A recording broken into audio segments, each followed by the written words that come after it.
नाज़रीन, ऐसा लग रहा है कि जिन बोतल से बाहर आ चुका है और अब इसका वापस बोतल में जाना ऑलमोस्ट नामुमकिन है। जो सीज फायर मिडिल ईस्ट में करवाया गया है, अब ऐसा लग रहा है कि वो एक टाइम गेनिंग एक प्रैक्टिस थी और ये एक पैटर्न है जंगों को जारी रखने का। असल में तो नई जंगें जो है वो शुरू होने जा रही हैं। ईरान की जंग जो है वो होने जा रही है और इराक को जो धमकी लगाई गई है अमेरिका की जानिब से कि वो दरमियान में मुदाखलत ना करे, तो उसके बाद ईरान की स्टेटमेंट जारी हुई है। ईरान ने कहा है कि वो पूरी तरह से जंग के लिए तैयार हैं और वो ये बता रहे हैं कि इजराइल का जो एयर डिफेंस है वो पेनिट्रेटेबल है और हम पेनिट्रेट करेंगे इजरायली एयर डिफेंस के अंदर। और इस वक्त जो बड़ी खबर है वो ये है कि ईरान के अंदर जो बॉम्ब शेल्टर्स हैं, for the very first time bomb shelter जो हैं वो ईरान के अंदर इस वक्त बनाए जा रहे हैं, तेजी के साथ वो बिल्ड कर रहे हैं। ये एक और बहुत बड़ा सिग्नल है कि ईरान ये समझता है कि ये जंग जब होने जा रही है। और लेबनान ने अपनी फौजें जो हैं पहली बार इजरायली बॉर्डर जो है वहां पर करीब जो है वो डिप्लॉय करना शुरू कर दी हैं। और चूंकि लेबनान के प्रेसिडेंट ने ये कहा है कि जो लेबनीज फौज है वो इजरायली फौज का सामना करेगी, तो इस तनाजुर में फौजें जब वहां पर डिप्लॉय होना शुरू हो गई हैं। यमन ने कहा है कि वो हाईएस्ट अलर्ट लेवल के ऊपर हैं और वो जवाब देंगे और अटैक करेंगे इजराइल के ऊपर। वेनेजुएला के खिलाफ सूरत हाल ये है कि पूरी तरह से घेरा जा रहा है वेनेजुएला को। अमेरिका जो है वहां पर आइलैंड्स के ऊपर बेसिस बना रहा है और बॉम्बर्स कहीं डिप्लॉय कर रहा है, कहीं पर ड्रोन्स डिप्लॉय कर रहा है, कहीं पर फ्यूल टैंकर्स डिप्लॉय कर रहा है, कहीं पर वॉरशिप जो है वो डिप्लॉय कर रहा है। तो इस तरह का जो बिल्डअप है इतना कोऑर्डिनेटेड और तमाम तरह इक्विपमेंट्स, वो बिल्कुल वाज़े है कि वो एक जंग के लिए होता है। एक जंग है जो वहां पर जिसकी प्रॉपर तैयारी हो रही है बरह रास्त वेनेजुएला पर हमला करने के लिए। वरना अगर सिर्फ कश्तियों पर एयर स्ट्राइक्स करनी है तो फिर बॉम्बर्स, फिर बेसेस, फिर ड्रोन्स और ये सारा जिस लेवल का वो बिल्डअप कर रहे हैं और जिस पोजीशन में वो कर रहे हैं, पूरी तरह से घेर रहे हैं वेनेजुएला को, ये सिर्फ और सिर्फ एक जंग के लिए किया जाता है। तो आज वो रिपोर्ट आई है कैसे वेनेजुएला को घेरा जा रहा है, कहां कहां पर वो कौन कौन से जो इक्विपमेंट्स है वो डिप्लॉय कर रहे हैं, वो भी आपके सामने रखेंगे।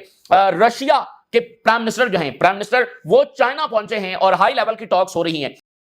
ये जो दो मुल्क हैं रशिया और चाइना, ये दो मुल्क जो हैं इनकी बहुत ज्यादा अहमियत है। ये ह्यूमन हिस्ट्री का धारा जो मोड़ने जा रहे हैं। ये वेस्टर्न कॉलोनियल दौर के इख्तिताम के लिए इन दो मुल्कों का जो अलायंस है वो बहुत ज्यादा जरूरी है। अगर इस प्लेनेट के ऊपर वेस्ट की हेजेमनी को अगर कोई चैलेंज कर सकता है तो वो सिर्फ ये दो मुल्क हैं। इसके अलावा इस वक्त दुनिया में कोई और ताकत जब एग्जिस्ट नहीं करती है तो बाकी ज़ाहिर इनके इत्तेहादी हैं, लेकिन असल जो काम करना है वो इन दो मुल्कों ने ही करना है। तो इनके ताल्लुकात जब वो तेजी के साथ आगे बढ़ रहे हैं जो कि वेस्ट को और अमेरिका को पसंद नहीं है। और इसी दरमियान नाइजीरिया के नाज़रीन जो प्रेसिडेंट हैं वो अमेरिका जाना चाहते हैं ताकि ट्रंप को क्लैरिफाई कर सकें कि जो वो एक्यूजेशंस लगा रहे हैं ऐसी कोई बात नहीं है। तो उनका दौरा हो पाता है या नहीं हो पाता, अमेरिका ने फौजें उतारने की जब धमकी लगा रखी है। तो ये तमाम सूरत हाल है। अच्छा, अमेरिका के अंदर जो एक बड़ी ट्रांसफॉर्मेशन इस वक्त हो रही है, बड़ी गैर मामूली है, जो इजराइल के तमाम नैरेटिव्स को और इजराइल की फंडिंग्स को जो है चैलेंज किया जा रहा है, अब कुछ और गैर मामूली हुआ है। देखिए, वहां पर जो इजरायली लॉबी है वो रिलीजन को भी दरमियान में लेकर रही है। वो ये भी कह रही है कि स्ट्रेटेजिकली बहुत ज्यादा जरूरी है, वो ये भी कह रही है कि ये मॉरली बहुत ज्यादा जरूरी है कि इजराइल को सपोर्ट किया जाए। तो सबसे जो मजबूत एक लिंक है वो रिलीजन का है कि ये चोजन पीपल हैं और क्रिश्चियंस के लिए जरूरी है कि इनको सपोर्ट करें। तो इसके हवाले से अब तक की जो सबसे बड़ी डेवलपमेंट ये है कि मागा की जो बड़ी पर्सनैलिटी है सेनेटर टेलर ग्रीनी, उन्होंने क्या लिखा है कुछ देर पहले, अमेरिकन चर्च वेक अप, जाग जाओ, ठीक है ना। एज क्रिश्चियंस हम कंडेम करेंगे हर उस चीज को जहां पर सिविलियंस मारे जा रहे हैं। ओके, हम हमास का जो अक्टूबर 7 को जो अटैक उन्होंने किया हम उसको कंडेम करते हैं, बट हम इजराइल ने जो कुछ किया फलस्तीनियों के साथ उसको भी कंडेम करते हैं। और हमारे टैक्स डॉलर जो है वो इजराइल की इन जंगों में फंड नहीं होने चाहिए। We are the body of the Christ, remember, याद रखो। क्रिश्चियन जो है वो इस तरह से सपोर्ट नहीं कर सकते। और अगली बात सुनिए, जो बड़ा उनका क्रिश्चियन का एक फाउंडेशन जो इंस्टीट्यूशन है उसने क्या स्टेटमेंट जारी किया, उसने कहा है कि Christians can critic the state of Israel. देखिए, जो दूसरी तरफ लॉबी है वो ये कह रही है कि भाई क्रिश्चियन जो है वो क्रिटिसाइज नहीं कर सकते इजराइल को। और जो इंस्टीट्यूशन है वो ये क्या बात कर रहा है, एक तो है ना मतलब टकर कार्लसन एक पर्सनालिटी है, एक पर्सन है, टेलर ग्रीनी एक पर्सन है, स्टीव बैनन एक पर्सन है, उनके जो बाकायदा इंस्टीट्यूशंस हैं वो खड़े हो रहे हैं और उन्होंने कहा है कि नहीं, इजराइल पर तनकीद होगी और हो सकती है, इसमें क्रिश्चियंस को कोई रिलीजन का मामला नहीं है। Christians can critic the state of Israel without being antisemitic. ये सब वो यानी टकर कार्लसन और उनकी सपोर्ट में जब वो खड़े हो रहे हैं। और उन्होंने कहा कि चाहे जितना मर्जी प्रेशर आ जाए, चाहे जो ग्लोबलिस्ट क्लास है और जो माउथ पीस है वाशिंगटन में इजराइल के, अगर वहां से जितना मर्जी प्रेशर आ जाए हम इजराइल को क्रिटिसाइज करेंगे। और जरूरी है कि जो जमीर है वो जागना चाहिए। और उन्होंने कहा कि हमारे अपने लोग जो हैं वो पॉलिसिंग कर रहे हैं on the consciousness of the Christians and we will not start doing that now. कि ये हमारे यानी अपने अमेरिकन जो हैं ये इजराइल के लिए बात कर रहे हैं और क्रिश्चियंस होते हुए ये इस तरह की बातें कर रहे हैं, ये हम अलाउ नहीं करेंगे। तो ये एक बहुत बड़ी गैर मामूली आप कह लें कि एक जंग है जो खुद अमेरिका के अंदर छिड़ी हुई है। तो आप देखेंगे कि इजराइल का एक एक जो नैरेटिव है वहां पर चैलेंज होगा। ज़रा आसान नहीं है लेकिन होगा। तो एक बड़ी ट्रांसफॉर्मेशन जब आपको नजर आएगी। अच्छा, ईरान की जो जंग है ऐसा लगता है कि अब सिर्फ चंद दिनों की दूरी के ऊपर खड़ी हुई है। अच्छा, ये जंग मुश्किल है, इजराइल के लिए इतना आसान नहीं होगा, अमेरिका के लिए भी इतना आसान नहीं होगा, लेकिन ये जंग जब चंद दिनों की दूरी पर नजर आ रही है। और जो सीज फायर हुआ है गजा में, और जो ओवरऑल ट्रंप क्लेम कर रहा था कि मिडिल ईस्ट की जो जंग है वो खत्म हो चुकी है, और ट्रंप ने कहा कि यहां पर वर्ल्ड वॉर का खतरा था लेकिन अब नहीं होगी क्योंकि मैंने मिडिल ईस्ट की जो जंग है वो खत्म करवा दी है।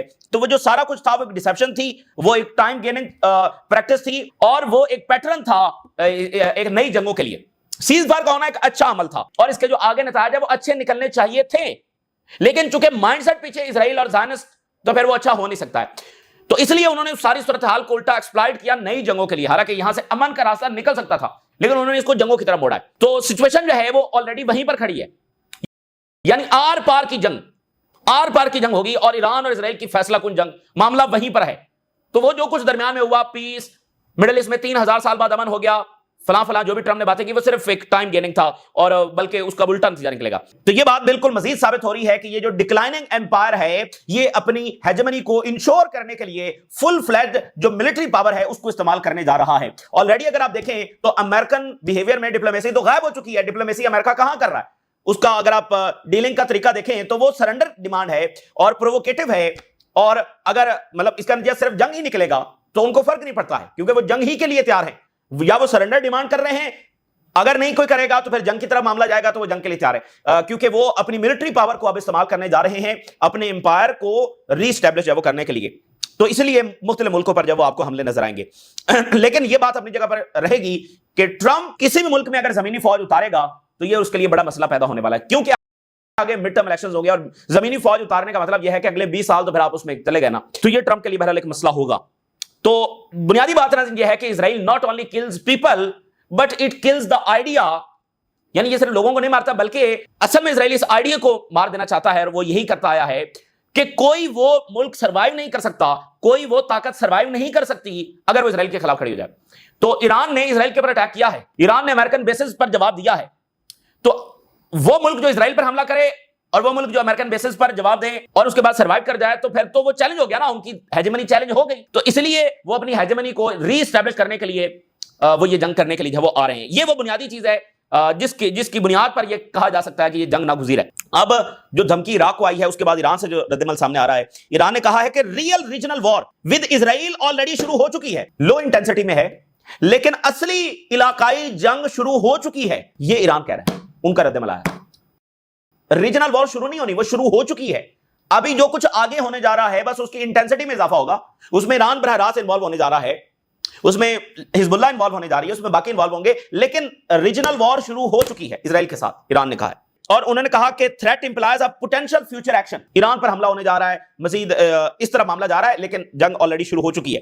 और उन्होंने कहा कि जो रीजनल कंट्रीज हैं उनको यह बात समझनी चाहिए कि हमें एक दूसरे के साथ मिलकर चलना है और रीजन में जो जड़ है वो इजराइल है, ये उन्होंने बातें की। और अरब वर्ल्ड को जब मैसेज दिया है, ईरान के फॉरेन मिनिस्टर ने कहा है कि we are ready to confront any threat और the possibility of the return of the war.